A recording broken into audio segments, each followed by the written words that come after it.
everyone. This is Rich Michael Jones. Time for the Bible read, March 2nd. We're going to be reading out of Leviticus,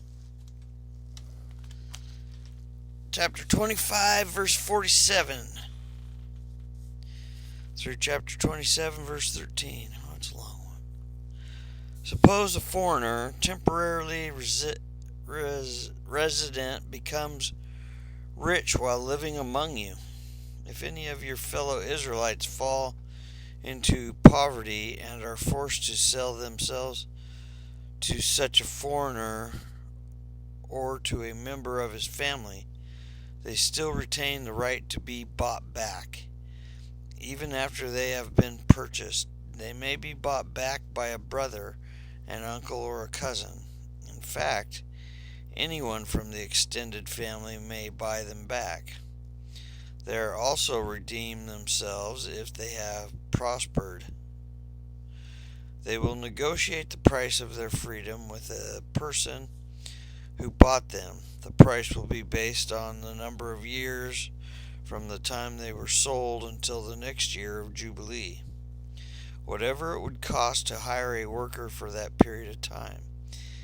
If many years still remain until the Jubilee,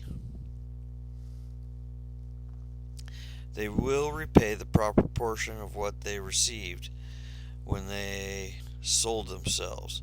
If only a few years remain until the year of the Jubilee, they will repay a small amount for their redemption. The foreigner must treat them as workers hired on a yearly basis. You must not allow a foreigner to treat any of your fellow Israelites harshly. If any Israelites have not been bought back by the time of the year of Jubilee arrives, they and their children must be set free at that time. For the people of Israel belong to me, and they are my servants, whom I brought out of the land of Egypt. I am the Lord your God.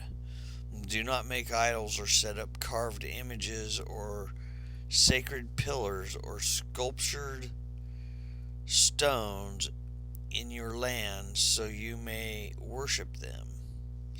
I am the Lord your God, and you must keep my Sabbath day as rest and show reverence for my sanctuary. I am the Lord. If you follow my decrees and are careful to obey my commands, I will send you the seasonal rains. The land will then yield its crops, and the trees of the field will produce their fruits. Your threshings season will overlap with the grape harvest, and your grape harvest will overlap with the season of planting grain. And you will eat your fill and live securely in the land you own. I will give you peace in the land, and you will be able to sleep with no cause for fear. I will rid the land of wild animals and keep your enemies out of your land. In fact, you will chase down your enemies and slaughter them with your swords. 5 of you will chase 100, and 100 of you will chase 10,000. All your enemies will fall beneath your sword. I will look favorably upon you, making you fertile and multiplying your people. And I will fulfill my covenant with you, and you will have such a surplus of crops that you will need to clean out the old grain to make room for the new harvest. I will live among you, and I will not despise you. I will walk among you. I will be your God, and you will be my people. I am the Lord your God who brought you out of the land of Egypt, so you would no longer be their slaves. I broke the yokes of slavery from your neck, so you can walk with your head held high. However, if you do not listen to me or obey all of these commands, and if you break my covenant by rejecting my decrees, treating my regulations with contempt, and refusing to obey my commands, I will punish you, and I will bring sudden terrors upon you, wasting diseases and burning fevers that will cause your eyes to fail and your life to ebb away. You will plant your crops in vain because your enemies will eat them. I will turn against you, and you will be defeated by your enemies, and those who hate you will rule over you, and you will run even when no one is chasing you. And if in spite of all this you still disobey me, I will punish you 7 times over for your sins. I will break your proud spirit by making the skies as unyielding as iron and the earth as hard as bronze. All your work will be for nothing, for your land will yield no crops, and your trees will bear no fruits. If even then you remain hostile toward me and refuse to obey me, I will inflict disaster on you 7 times over for your sins. I will send wild animals that will rob you of your children and destroy your livestock. Your numbers will dwindle, and your road will be deserted. And if you fail to learn the lessons and continue your hostility toward me, then I myself will be hostile toward you. I will personally strike you with calamity 7 times over for the sins. I will send armies against you to carry out the curse of the covenant you have broken. When you run to your towns for safety, I will send plagues to destroy you there, and you will be handed over to your enemies. I will destroy your food supply so that 10 women will need only one oven to bake bread for their families. They will ration your food by weight, and though you have food to eat, you will not be satisfied. If in spite of all of this you still refuse to listen and still remain hostile towards me, then I will give full vent to my hostility. I myself will punish you 7 times over for your sins. Then you will eat the flesh of your own sons and daughters. I will destroy your pagan shrines, knock down your places of worship, and I will leave your lifeless corpses piled on top of your lifeless idols. And I will despise you. I will make your cities desolate and destroy your places of pagan worship, and I will take no pleasure in your offerings that should be pleasing aroma to me. Yes, I myself will devastate your land, and your enemies who come to occupy it will be appalled at what they see. And I will scatter you among the nations and bring out my sword against you. Your land will become desolate, and your cities will lie in ruins.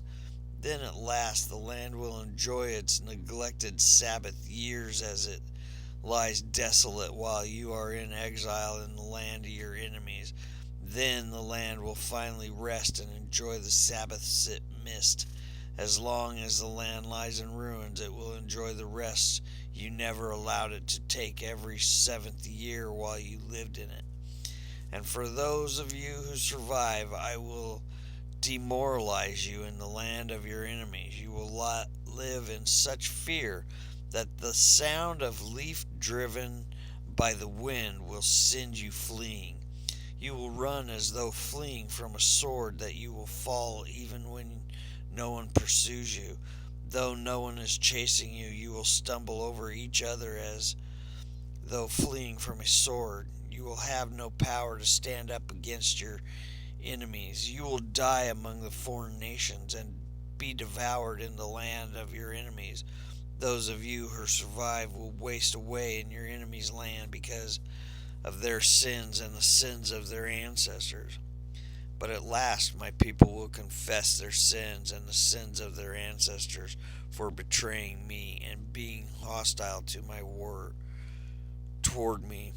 When I have turned their hostility back on them and brought them to the land of their enemies, then at last their stubborn hearts will be humbled, and they will pay for their sins.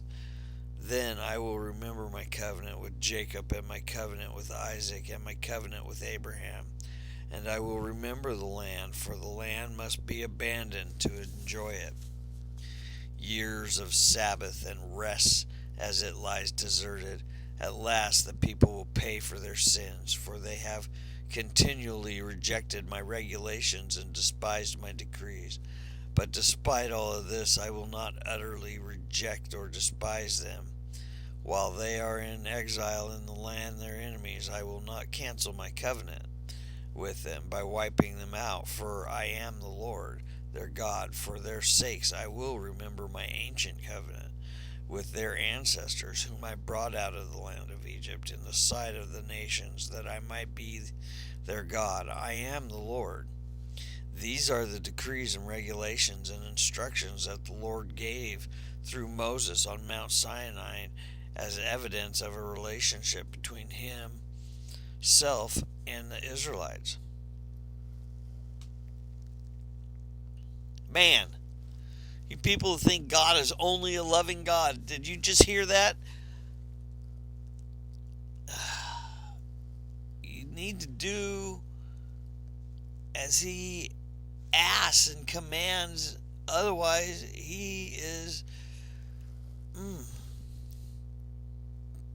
Well, we know the story of what's happened with the Israelites and the Jews. Holy camole. Anyway, it's part of it. We're not done yet.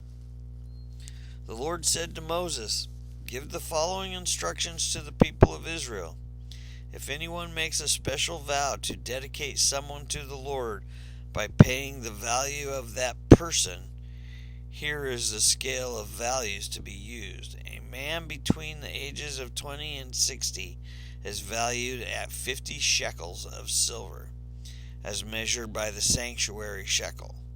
A woman of that age is valued at 30 shekels of silver. A boy between the ages of 5 and 20 is valued at 20 shekels of silver. A girl of that age is valued at 10 shekels of silver.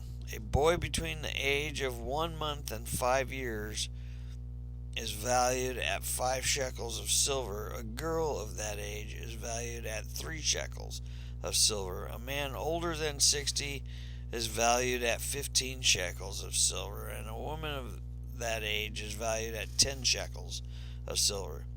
If you desire to make such a vow but cannot afford to pay the required amount, take the person to the priest. He will determine the amount for you to pay based on what you can afford. And if your vow involves giving an animal that is acceptable as an offering to the Lord, any gift to the Lord will be considered holy, and you may not exchange a substitute it for another animal, neither a good animal for a bad one, nor a bad animal for a good one. But if you do exchange one animal for another, then both the original animal and its substitute will be considered holy.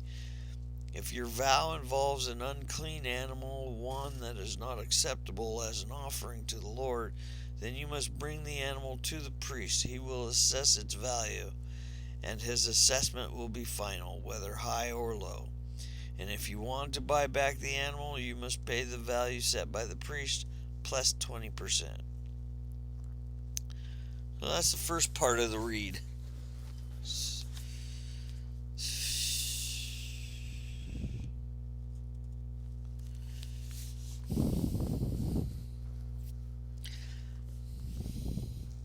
Not saying anything. Second read is in Mark 10:32 through 52. They, the disciples, were now on the way up to Jerusalem. Jesus was walking ahead of them. The disciples were filled with awe, and the people following behind were overwhelmed with fear. Taking the 12 disciples aside, Jesus once more began to describe everything that was about to happen to him. "Listen," he said, "we're going up to Jerusalem, where the Son of Man will be betrayed by the leading priests and the teachers of religious law. They will sentence him to die and hand him over to the Romans. They will mock him, spit on him, flog him, whip him, kill him, but after 3 days he will rise again." Then James and John, son of Zebedee, came over and spoke to him. "Teacher," they said, "we want you to do us a favor." "What is your request?" he asked. They replied, "When you sit on the glorious throne, we want to sit in place of honor next to you, one on your right and one on your left." But Jesus said to them, You don't know what you are asking. Are you able to drink from a bitter cup of suffering I am about to drink? Are you able to be baptized with the baptism of suffering must be baptized with? Who is that? James and John, son of Zebedee, greedy. Oh, yes, they replied, we are able. Then Jesus told them, you will indeed drink from the bitter cup and be baptized with my baptism of suffering. But I have no right to say who will sit on the right or the left of God, with prepared those places for the ones he has chosen. When the 10 other disciples heard what James and John had asked, they were indignant. So Jesus called them together and said, you know that the rulers in this world lord is over their people, and officials flaunt their authority over those under them. But among you it will be different. Whoever wants to be the leader among you must be your servant, and whoever wants to be first among you must be the slave of everyone else. For even the Son of Man came not to be served, but to serve others, and to give his life as a ransom for many. And then they reached Jericho, and as Jesus and his disciples left town, a large crowd followed him.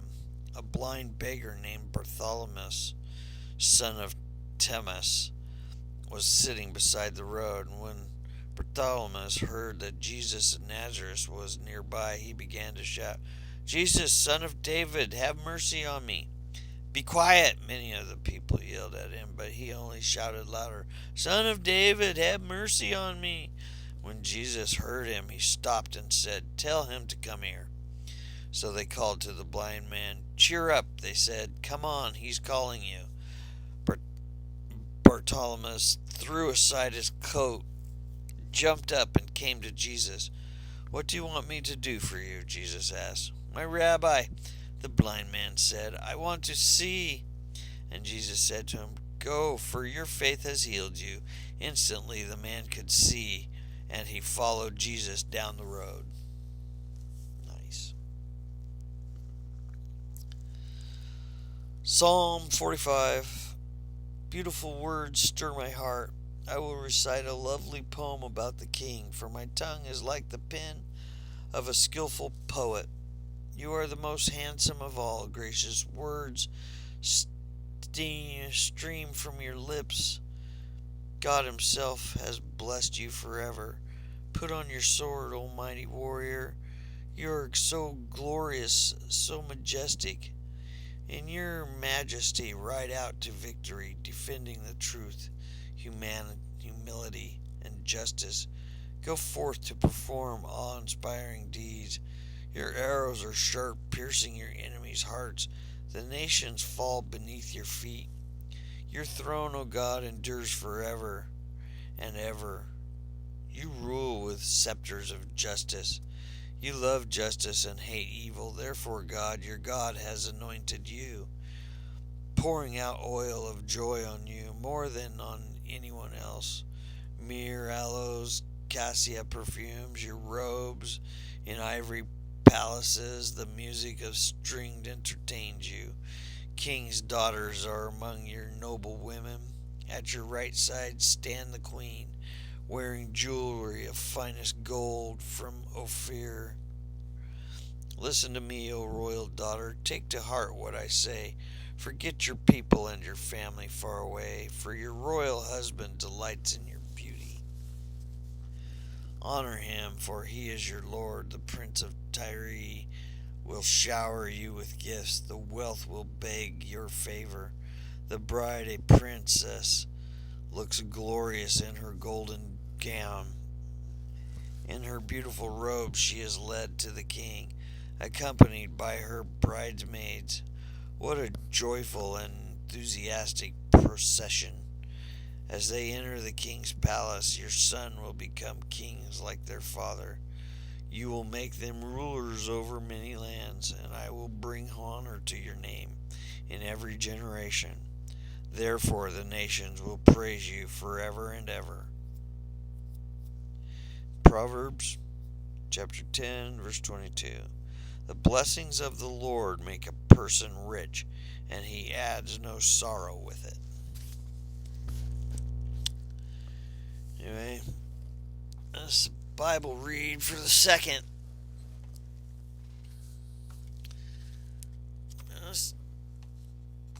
I don't know where these religions come from, where they say God is all loving and he is love of everything and love of this and love of that. God is strict. He loves everybody. He'll forgive everything.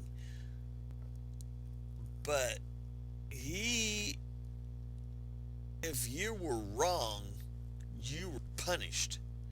If you don't ask forgiveness, you will not see his grace. The grace of God is what you want. Because the wrath of God is unlivable. I don't know. You never hear anybody talk about all the rest of the Bible.